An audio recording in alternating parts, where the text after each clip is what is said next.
चुप रहने की ताकत। किसान इस समय की बात है। एक गांव में हरिहर नाम का एक साधारण किसान रहता था।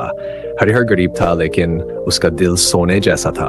वह ईमानदारी से खेती करता, अपनी मेहनत की रोटी खाता और भगवान का शुक्रिया अदा करता। उसका जीवन साधारण था, लेकिन उसके मन में शांति और संतोष था। हरिहर का गांव पहाड़ों के बीच बसा हुआ था, जहां लोग खेती करके जीवन यापन करते थे।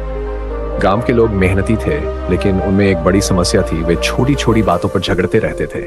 हरिहर को यह बात बहुत खलती थी, क्योंकि वह जानता था कि आपस में लड़ाई झगड़ा करने से किसी का भला नहीं होता।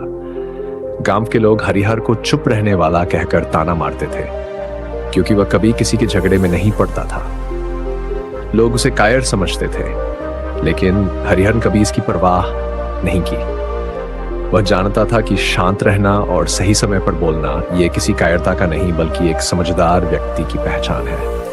एक बार गांव में सूखा पड़ गया। गांव के लोग परेशान हो गए, क्योंकि पानी के बिना उनकी फसलें बर्बाद होने लगीं। गांव के लोग एकजुट होकर राजा के पास गए और अपनी समस्या बताई।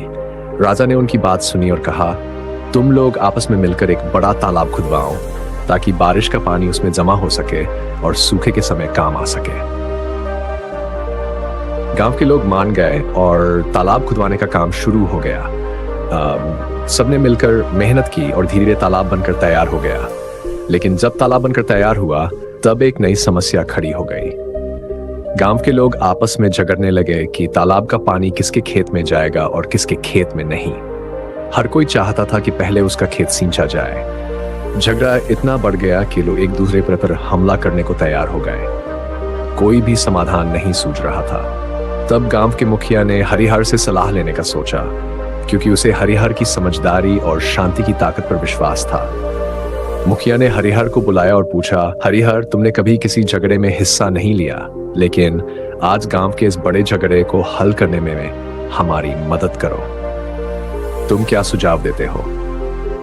हरिहर ने कुछ पल के लिए चुप्पी साध ली। उसने गहरी सांस ली और फिर मुखिया से कहा, मुखिया जी, मुझे कुछ समय चाहिए। मैं इस बारे में सोचकर आपको जवाब दूंगा। मुखिया ने हरिहर की बात मान ली। हरिहर ने 2 दिनों तक कुछ नहीं कहा।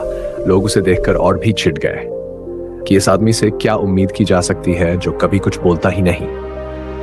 तीसरे दिन हरिहर ने गांव वालों को एक स्थान पर इकट्ठा किया और कहा, भाइयों, मैंने बहुत सोचा और यह समझा कि हमें इस समस्या का हल निकालने के लिए एक साथ मिलकर काम करना होगा।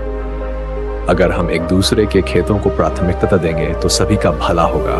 हमें बारी बारी से पानी का उपयोग करना चाहिए, ताकि हर किसी को पानी मिल सके। हरिहर की इस बात को सुनकर गांव के लोग पहले तो चौंक गए, लेकिन फिर उन्होंने उसकी समझदारी की तारीफ की। उन्होंने हरिहर के सुझाव को मान लिया और उसके अनुसार पानी का वितरण शुरू कर दिया। आखिरकार गांव के लोग इस बात को समझ गए कि लड़ाई झगड़े से कुछ हासिल नहीं होता, बल्कि मिलकर काम करने से ही समस्याओं का समाधान होता है। हरिहर की चुप्पी और सही समय पर बोली गई बातों ने गांव वालों को यह सिखाया कि चुप रहने की ताकत बहुत बड़ी होती है, अगर उसे सही तरीके से और सही समय पर इस्तेमाल किया जाए।